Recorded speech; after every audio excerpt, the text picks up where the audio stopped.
বাংলাদেশে নারী ফুটবলে শুরু হচ্ছে নতুন যুদ্ধ। আগামীকাল 15 জানুয়ারি ভারতের বিপক্ষে ম্যাচ দিয়ে শুরু হচ্ছে বাংলাদেশ নারী ফুটসাল দলের মিশন।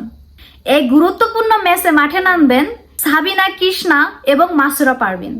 3 তারকার অভিজ্ঞতা ভর করেই বাংলাদেশ তাকিয়ে আছে জয়ের দিকে। সমর্থকদের বিশ্বাস, বাঘিনীরা এবার ভারতকে রুখে দিবে। ছোট কোটে দ্রুত গতি, এক টাচ পাস আর গোলের জন্য তীব্র লড়াই। ফুটসালের মঞ্চে বাংলাদেশ তৈরি। এটা শুধু একটা ম্যাচ নয়, এটা বাংলাদেশের নারী ফুটসালের নতুন ইতিহাস গড়ার সুযোগ। আপনাদের মতে কি মনে হয়, বাংলাদেশ কি পারবে ভারতকে হারাতে? কমেন্টে জানান। আর এমন ফুটবলের আপডেট পেতে চ্যানেলটি সাবস্ক্রাইব করতে ভুলবেন না। ধন্যবাদ।